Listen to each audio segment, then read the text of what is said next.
Morning, David. Welcome to the podcast. How are you doing? Well, I'm good. Yourself? Yeah, very well. Thank you. It's, I think, first thing in the morning there, right? For you, last thing at night for me. Yeah, Yeah. the day is already well started. Cool. Well, look, we've got a few topics to dig into. Obviously, we know each other a little bit now from the work we're doing together with Carbon for Good, with PlantVillage, with Biochar Life, and want to get into all that groovy stuff around PlantVillage, yourself, the Innovation Lab. Before I do it a disservice, if you can just give us an intro, your background, where you're at, what you do, and we'll get into some of the subjects. Yeah, so my name is David Hughes. I am the Doherty and Lloyd Hook Chair in Global Food Security at Penn State University. I am also the director of the USAID Current and Emerging Threats to Crops Innovation Lab, also at Penn State, the founder of PlantVillage, which is a public good coming out of the university to help smallholder farmers grow food under climate change situations, and the founder of a profit for purpose company called Carbon for Good. Cool. I don't want to go into great detail on every single organization, but I think talking about PlantVillage is a good place to start because it is a huge success story. And obviously we are starting to leverage the technology and, the work you're doing on the ground in Africa. And it's been somewhat of a successful journey over a number of years now in terms of raising money, building out technology, working with, communities in all over the world, but obviously predominantly in Africa that we know. Yeah. How's that journey been? Talk about it today. What's happened? Yeah, so it came out of my background as an evolutionary biologist studying ants in rainforests around the world. And every time I would come out of a rainforest, I would come into a farm which was destroyed by diseases of the crops. And we've had answers to those diseases for sometimes decades. Cocoa farms in Ghana, for example, really excellent work that was done in the late 70s and 80s helps you control those problems. And the reason those problems are not controlled is a lack of knowledge, a lack of access to local systems called extension services. And this is very wrong. Extension began in my hometown of Dublin in 1846 during the potato famine. And it has been very successful in Europe, North America, South America, China, India, and so on. And it just really hasn't reached Africa at scale in the way it should do. But recognizing that the smartphone is a supercomputer, 1,000,000 times the power of the computer that put man on the moon, and is only going to get better, the idea was born for PlantVillage. How do we put experts in the phone to help smallholder farmers? And that's what we do. So we've been doing this now for 10 years, and we started off with $120,000 in funding, and we have since raised over 33 million, and we're on a path to multiple millions into the future because the model is good. The model of providing people knowledge in their locations, which they're able to make decisions. And we do this effectively through smartphones, but also through feature phones, in-person meetings, SMS that we send out across multiple countries, TV and radio, and collectively across all of those different channels, PlantVillage is reaching about 14 million farmers a week and is planning to reach about 25 million by the end of 2024 and then 100 million by 2030. Wow, impressive stuff. And, obviously we're on this journey with you now as well in terms of biochar. And, it's great to be able to see some of the work you're doing in terms of learning the value of biochar, what it is. And talk to us a bit about biochar. Why is it so special? What can it do? And, why is it important to these communities as well and the work you're doing with them? Yeah, it's really impressive. It's sort of, at this stage, it's a case of what it can't do. So the soils in Africa are extremely old. They're older than the dinosaurs. European soils are very young because we've had these ice ages come down. But in Africa, the soils are old and degraded. Biochar increases the pH of the soils by putting it into the ground. So that's immediately beneficial. But it also creates an environment for increased what's called cation ion exchange. So better uptake of nutrients from the roots of the plant into the plant itself. It also increases the microbial diversity in the soil, which allows for more nutrients going to the plants. It increases the water holding capacity of the soil, which is of course critically important because this is helpful both in droughts, but also in these heavy downpours, because the heavy downpours, they leach out the nutrients from the soil. So if the farmer is adding nutrients to the soil, the biochar helps it hold there.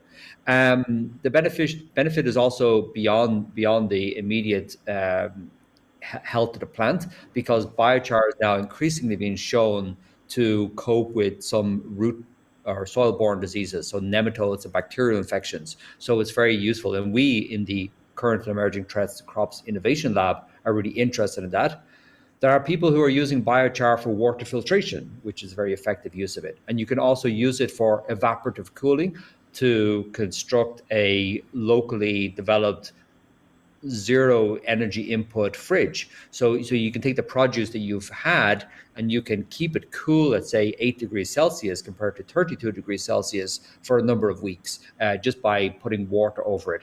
So the list case of what you can do with biochar just gets greater and greater. And of course, you do all this while being paid for it as a smallholder farmer through the carbon markets, which is what Biochar Life have been pioneering. Yeah, and of course, well, it removes carbon, which is the key thing here. And we're hearing biochar a lot more now in the West, where a lot of the money comes from for these credits, for these offsets, for these removal offsets. But it seems like there's a lot more education needed in terms of how important biochar is. And you talked about smallholder farmers there. There's a lot of buzzwords in this industry. One of them, I think, is co-benefits. I say it's a buzzword. For me, it's used a lot, but I don't know if people are using it and really understanding the importance of it. When I hear that co-benefits, that word, I think about the work we do and the fact that, yes, we're about the environment, we're about removing carbon, we're about working with these communities and extending, everything beyond just the carbon removal element. Can you talk a bit more to that, in terms of the social impact, the co-benefits, these farmers that we work with? Yeah, it's huge. And it's particularly huge because of a number of threats which are coming together. The first is climate change causing either increasing drought or increasing floods. So biochar has the ability to stabilize that field and to reduce that stress. So it de-risks the farmer against droughts, especially. The other is the Russian invasion of Ukraine, which has amplified the already increasing price of fertilizer across Africa. So now in some places it's 3 times or 4 times what it used to cost. And if you put biochar into the ground, then you can reduce by about 70% the amount of nitrogen fertilizer you need. So it holds the nitrogen in the soil. So you get that cost saving by not losing your crop to drought, and you get the cost saving by the little bit of fertilizer you can use. It goes further and it's used. That's an enormous co-benefit. Yeah. Then the other co-benefits, just look at the map of Africa. It's bisected by tropical rainforests. And those soils that Africa has are full of bacteria and nematodes, which will very happily consume your plant as soon as you put it into the ground.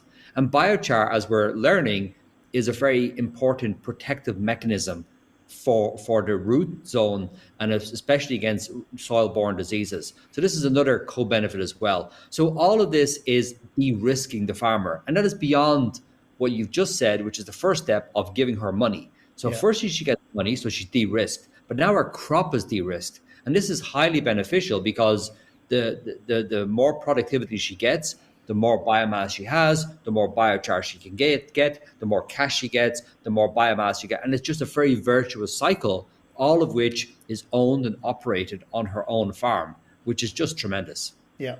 Everything you talk to there is about the science. And one of the questions I was going to ask is about the science. I don't want to ask necessarily for you to repeat it, but I think it's important. And in context here, I'm asking about the science because in the role that I do, I'm talking to investors, to buyers in this space, and we need more of them to come in and invest in these nature-based solutions in this work on the ground. But often the objection is, how much science is there? What is the science? How much more needs to be done? You're talking real science there, and, how much science do we have and how much more is needed? Or are people just not reading the right papers right now, I suppose? So a lot of what I'm talking about like the increase in productivity, that's from a meta-analysis of about 1,700 papers showing roughly 42% increase in productivity. Or the water holding capacity, I think it's about 36 papers, and it's about a 27 or 28% increase. So we've gotten to the stage with biochar research that it's not just that we have individual papers which provide evidence or in support of some hypothesis. We've actually got a large body of literature, and there's really some great people out there who've summarized this, even to the stage of summarizing it in books. Kathleen Draper's book, for example, is a really nice example of this. So there's really good consensus that biochar increases the health of the soil, promotes diversity of microbes, reduces plant pathogens, increases the water holding capacity, and also reduces soil erosion and makes your fertilizer go further. So lots of evidence there. So then to your essential question is that why are people saying it's not good? Well, I think we have to examine what is their incentive structure. Because if you have a large body of science over the last 15, 20 years, which showed the benefit of this, and it's not generally adopted, maybe it's not being adopted because the people who are saying it's not useful, it doesn't fit into their economic framework. So we're seeing in carbon dioxide removal a lot of venture capital coming in, a lot of frothy behavior in the markets, everybody talking about big machines in Iceland, they could suck out all the carbon and save the world. Maybe. Certainly not tomorrow. But how long is it going to take before we get there? And I think it's in their incentive structure to say what we're doing in Africa is actually not beneficial to their long-term business plans. So we have to be clear about what are we trying to optimize. Firstly, we're trying to optimize the removal of carbon dioxide at scale. Then clearly biochar is the leading benefit, because we know that 75% of it forms this polyaromatic carbon pool. It's a recalcitrant form. It has a 1,000-year duration. So let's turn biomass to biochar today and tomorrow. And then the second thing is let's build up a system whereby the people are benefiting because the extra income allows them to grow more food. Recognizing that for the last 5 years, we've had increasing food insecurity, and we need to turn the tide on this, or else we'll see massive, massive problems. So I think it's all about incentive structures, as is everything in the world. If your motivation is to help smallholder farmers and the planet, biochar is the way to go. And what kind of capacity do we have in these areas? I think we're just scratching the surface, right? Excuse the pun, in terms of what is available, right? Yeah, I mean, I often show this map of Africa where you can fit in Europe and China and the US. It's absolutely enormous, and there's maybe 300 or 400 million smallholder farmers. In some countries, farming is a predominant activity, and all of these are smallholder farmers. So maybe half an acre, 1 acre, 2 acres, so really small. But it doesn't matter because they all have the potential to capture and store carbon on their field.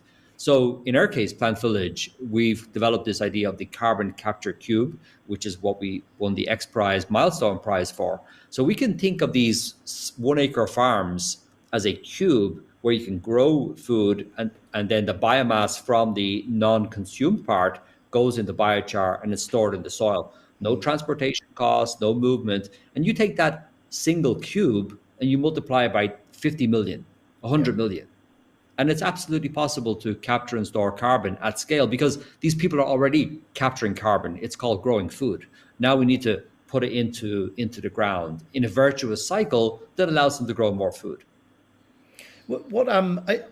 I think sometimes, people hear us talking about these communities, talking about this work, and you've spent time on the ground in Africa. What are some of the challenges and what are the perceptions at the community level? Are they as excited? Are there challenges? Is there a big education piece needed, or do they, also kind of see the excitement here? I think they see the excitement immediately. It's really surprising. We've tried a wide range of different things and seeing what resonates with farmers and how they respond. Biochar is just a number one thing they respond to. They know they can make it locally. They know that if they add it to the soil, they immediately see the soil being black. And if you live in a world of red soil which is dry and falls out of your fingers, and now you're building up the quality through biochar. You see that. You immediately see that. And then they see the crops growing effectively under that. So when we've been doing this large study as part of our innovation lab, after we finished, the farmers came and demanded that we would keep on coming and providing them the training. And one example was Mercy Suma, one of our leads in Eastern Kenya. She was really pulled back into the farm to do that. And so now they're copying it, they're doing it, they're doing it independently in Tanzania and Nepal and Kenya and elsewhere, and Burkina Faso, where we have operations. And it's really impressive to see the extent to which this is resonating, because what people want in a world of climate change is control. And if you can control the soil quality by taking the material you're not going to eat and turning that into something useful, or taking weeds. So we have this large project in Kenya where we're taking this invasive weed called mesquite, Prosopis juliflora, which is really bad for the environment and the pastoral system, and we're turning that into biochar. People immediately see the benefit. Here we have the weed, it's gone. Oh, now we have biochar. Great. The biochar is in the soil. Oh, the grasses are growing really well, and the animals feed on the grasses. All of this happens in 2 months. And so it's not some far off plan of in the future will be better if we make sacrifices. It's something people can control today, and that's why they really, really like it.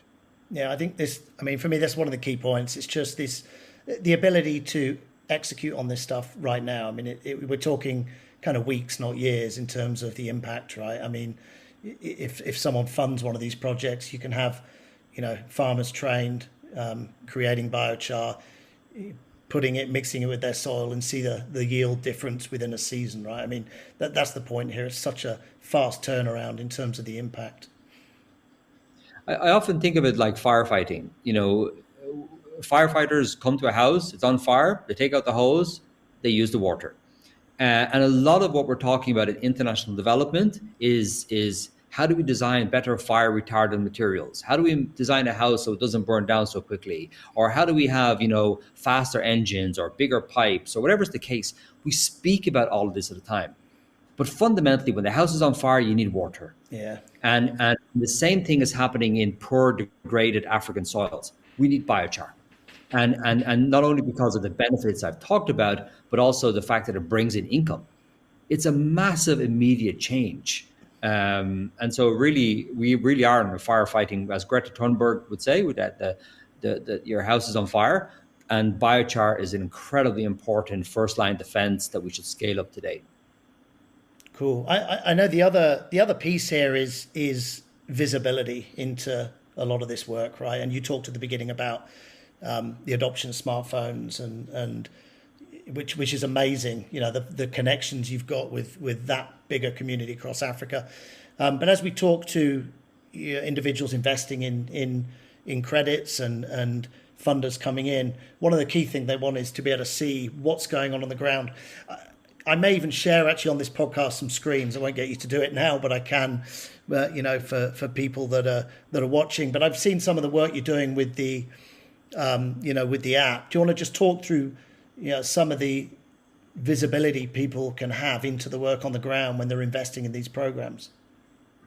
Yeah, I think the issue is really all about transparency. And what we've been able to do in PlantVillage is leverage our 5-year history with the United Nations, the Food and Agricultural Organization, where we were helping them understand where is a particular threat like locusts. And there you need to know the time the locusts were there and the precise location. And so we built all these tools in the app and connecting to satellites, even in remote locations like the Sahara Desert. Okay, so we take all of that and we apply it to biochar. So the fundamentally important thing is, where was it made, what time of day, and what is the geolocation, and were all the steps taken? So did you have the preparation of the biochar before you put it into the Kontiki kiln? Did you afterwards cool it down? Was it mixed with a manure? Was it put into the ground? Was the farmer paid? All of the steps, which are important. Now critically, they're all geotagged and time stamped. So we have the sequence. So now any future buyer can see, yes, Evelyn Wafula, one of our lead farmers, she can make it this day. She's done all those steps. And now I can see that somebody outside of PlantVillage, like Ohm, who's on Biochar Life's team, she can look at the platform and verify it. And then it can go to another group who can also look at it, for example, and ultimately to the end buyer. So if I was an end buyer at a company, I would have 10,000 records, and I could randomly choose any of these records to verify it all happened. The important thing also is the data stays on the public database at the university. So PlantVillage is at Penn State. Now, not the name of the farmer or her phone number, but the fact that a farmer in this area did these steps.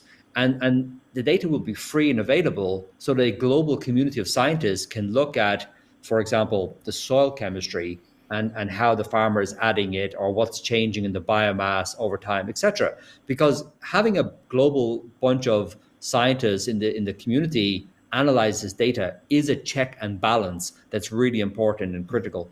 And that's how we're managing to have, for example, COVID vaccines, because all of the genetic data is public.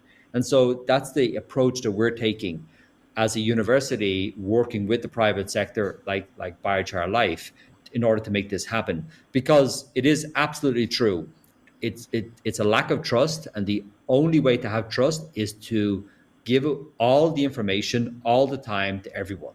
And awesome. Therefore, we don't have any issues about this.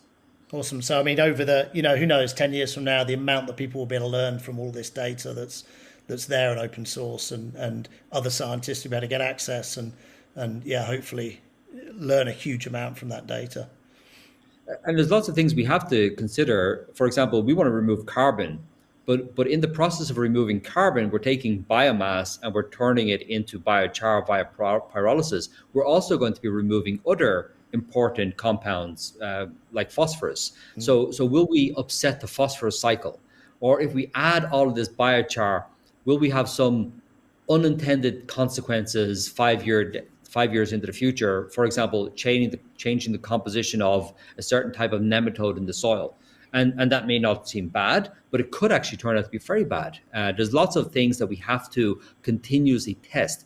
So if I was a future ecologist, I would go to a location, sample for this nematode or earthworm or whatever, and then I would be able to use the historical data, 5 years of it, on the biochar and say, oh, biochar is driving the decline of this, for example. These are the kind of things, or promoting the increase, whatever's the case. But we need to have scientists doing what scientists do, which is figure out how the world works. And since we're doing this geoengineering project, that's what we want to engage them on. Awesome. Let's talk funding a little bit. We talk science. I think in terms of the effort of what's needed, individuals need to make a difference. We all know daily how we can do our own little thing. Businesses, as we know, are investing. Not everyone's, on board, but we're certainly moving in the right direction, I hope. Government, I think, is the question mark, and I'm interested to hear your perspective. I think particularly from someone sitting in the US. I mean, what do you see the role of government in the future as we kind of head to 2030 in terms of investment? Are we going to need government money? Is it not that simple? What are your kind of views on the government support that's needed in this sector in terms of kind of meeting the targets that we need to meet? Yeah, I think it's huge. And I was really inspired by a recent meeting through the Aim for Climate initiative, which we're part of. It started in COP26. And it's a large effort between the United States and the United Arab Emirates, but now 40 countries, I think, are involved. They've pulled in about $13 billion in commitment. And the idea is to leverage the land, the agricultural land, in order to combat climate change. And, in a lot of ways, that's thinking about soil capturing carbon through natural processes. But of course, biochar is critically important in that regard as well. And when you see the energy in the room trying to move towards that and the deep pockets of government, then it strikes me that what government could do very effectively here is both capture and store carbon at scale, as well as help smallholder farmers. Yeah. So that might be a way in which they think, for example, what we're doing, we've had money from USAID and hopefully then Burkina Faso, so two of the missions in those countries. And there's a problem in both countries, weeds and infected material of bananas or whatever. And we can turn the infected material into biochar, improve the soil, And so we're solving three problems at once: the infected material, the soil quality, and supplementary income to the farmers as they have to grow something else. And so this triple win, also a fourth win is that we're employing young people to do this. So reducing unemployment. It all just seems like an obvious thing that government can get behind. And I think that's a really advantageous position for pro-social companies like Biochar Life or Carbon for Good, whose mission it is to help the smallholder farmer. And government could see, by investing in those companies, paying for services, you're helping the smallholder farmer cope with a variety of stresses. So I think government is going to be huge, increasingly so. And our job is to provide them smart and effective solutions where their investment dollars go, not just 3 times further, but maybe 10 or 20 times further. Do you think the role of the corporate sector is different? I mean, in some ways, there's quite a bit of overlap, right? But it's maybe naive to just see the corporate sector as a kind of funding body. But I know you've, particularly with PlantVillage, have done extremely well in terms of growing that through relationships with corporates. But do you see the role of the corporate sector as independent or overlapping, really? I think as a buyer, they're obviously critically important. If we can effectively educate them such that they understand that the carbon is removed immediately, stored for 1,000 years, but also these massive benefits to the community, that should be strongly impactful for their stakeholders, shareholders, or customers, or whatever's the case.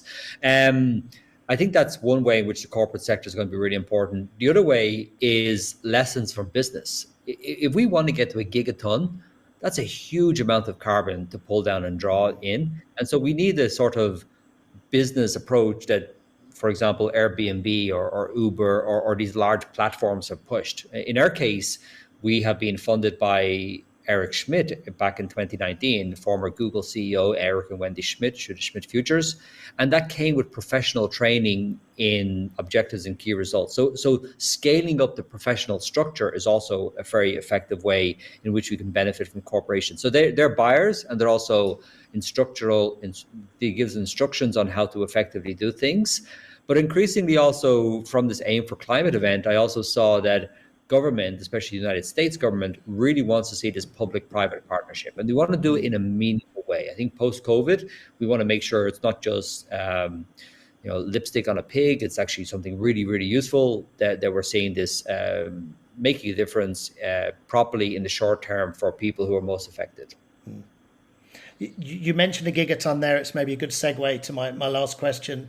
Are you optimistic? And if you are, or if you're not, what makes you optimistic? What do we need to do to get there? How do we all come together to make sure we can get to where we need to get to over the next kind of decade? I'm very optimistic because I think we have most elements solved. We have access to vast amounts of land in the global south, which is across the equator, which is being used for farms. And now, if we increase the amount of food that those farms grow, we can increase the amount of carbon it captures. We don't have to take farms and turn them to forests. We use existing farms and we just make them into these, powerful carbon capture cubes. The other thing is that the people on those farms desperately need more food and more income. And the mechanism that we're doing is providing both. So we're growing more food. The issue of connecting with them is easy. So we have these PlantVillage Dream Team members. We have TV, we radio, phones, SMS, etc. So connecting is actually easy and cheap. We can do this effectively.